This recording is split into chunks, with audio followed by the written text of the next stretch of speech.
The following event is produced by WCSN, the home of world champions.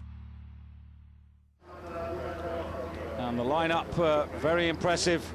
There it is, Switzerland, Great Britain, I should say.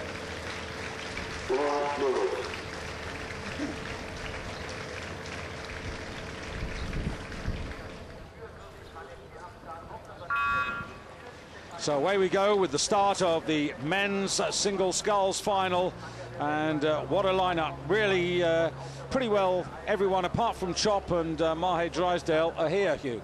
They are, and in a sense we have a proxy for Mahe Drysdale in that he and Alan Campbell from Great Britain trained together under the same coach, Bill Barry, all winter at the Tideway Scullers School.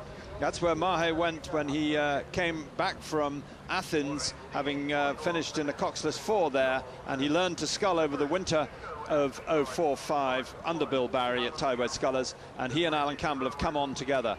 Campbell, this is his season, I think. Well, Campbell's made a terrifically strong start, 23 years of age. Richmond is where he lives in London. Came out of the British quad that finished a decent 7th last year, and time-wise, from the semi-finals, joint fastest, if that means anything at all. Indeed, no. This is his season. This is his regatta. He's been 3 or 4 seconds faster in the first 500 than anybody here, right the way through the regatta. That's the remarkable thing. Now, this is where he puts on his speed. The view of Bill Barry, and the view of a lot of scullers, actually, this is not a unique view at all, is that if you can't do the first 500 fast, you're never going to do it. So he's teaching him to get out fast, get to 500, and then hang on. Now, against a field of this class, it's going to be very difficult indeed, with Siniak, Haka and Tufte all to the left of him. In the stronger wind, it has to be said, but those 3 people are very experienced scullers who will be coming back over the last 3/4 of the race. But they're through 500 with Campbell 1.5 seconds up on the next place sculler.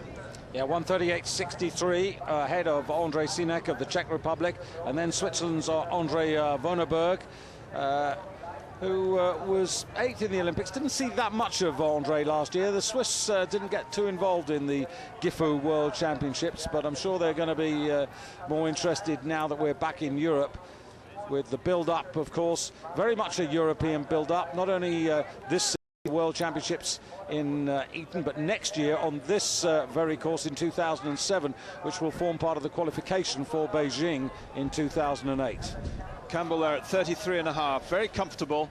I wouldn't be too impressed by Andrei Vonneberg or Lassi Karonen over in 1 and 2.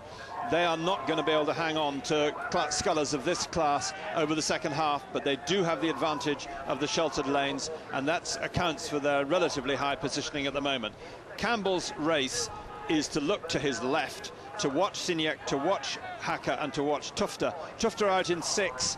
Is always slow at this time of year, and he's got the headwind against him. He's probably not going to come through and win, but he will be a threat. He remains a threat. Now, that's Hacker in picture now. He's looking across. This is home water. He knows a lot about what it feels like to scull here anywhere, and he's looking around, and he also will not like this idea of the new kid on the block making such a fuss on Hacker's home territory. Well, the other thing is also that he's really got to pull himself together. I mean, his performance in Gifu was very poor, 6th. That's not what Hacker goes on long journeys for. He did have a damaged fin there, and there could be an issue. But the bigger issue is with Hacker's confidence level or mental stability in under pressure. And he has had years of being a bit disappointing in spite of winning in Seville his World Championships. But he has pulled himself together because he's moved up at the halfway point. This is Hacker I'm talking about, from 5th after the first quarter into 2nd place, thanks to a 1:44.96 that he put into the 2nd quarter. But still, it is Campbell who, by more than 2.5 seconds in terms of time and a lot of water, has got the advantage. Here's Hacker, and Hacker, of course, has got Campbell to his right there, so he can't quite see him yet. He'd have to turn his head quite a way to catch a view of Campbell. When you're a sculler, you develop peripheral vision.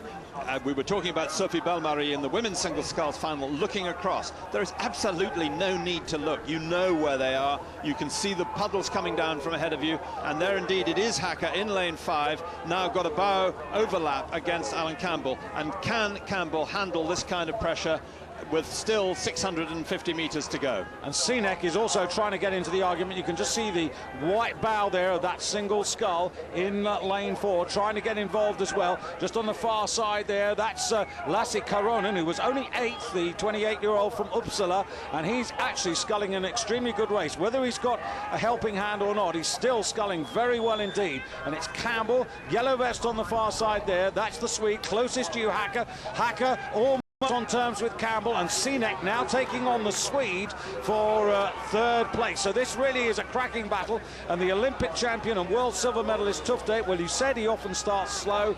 Well, he's going to have to put the turbos on to get involved in this from lane number 6. Now Campbell, does he have the strength to hold off Hacker? And look at Lasse Karonen on the far side there. Well, if he is getting a helping hand, I think that's probably a little bit unfair, because he is sculling extremely well. I withdraw some of my earlier statements, because this is not the advantage of lane, this is fast sculling. Now Campbell raised the rate of striking to 34, but he let Hacker through. Hacker now at 34.5 and is in charge of this race. Tufte closing on lane 6, but not enough to make a difference to this. So it looks at the moment like it's going to be Hacker, Campbell, Karonen in that order, but Karonen is closing on Campbell and may well take 2nd place. Yeah, don't rule out Tufte completely at the moment, because Tufte bearing down now on towards Marcel Hacker. Campbell solidly in 2nd place. Karonen fighting with Campbell, as you said, Hugh, for that 3rd spot. Tufte just about getting the better of the argument with Sinek now to move up into 4th place. Campbell now re-attacking, moving up to 47 strokes a minute to try and take on Hacker, and it's Great Britain versus Germany. Campbell finding a little bit more, fighting. Campbell would not be denied. Hacker being counter-attacked, and he didn't expect that, and Campbell finds an extra burst in the last 22 strokes of the race, and he takes it. Campbell, great counter-attack. Hacker is beaten, and Karonen of Sweden, an excellent 3rd there, but Campbell set out his stall in the first 500, and he's now proved that he's got something in the tank in the last 100 meters as well. He's got it in the tank, but much more critically, he's got it in the head. What that was to be allowed yourself to be overrolled, and then just to come back with the most driving finish to take it from a very experienced former world champion. Great race.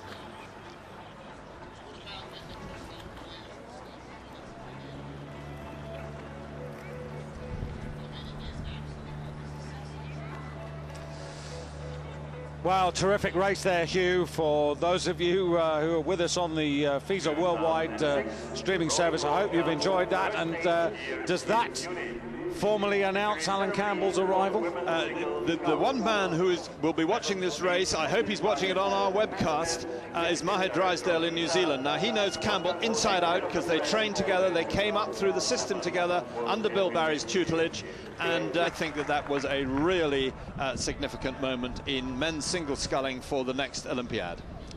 And men's single sculling for Great Britain. We haven't had a sculler for a while. Thank you for reminding me. This event was produced by WCSN, the home of world champions.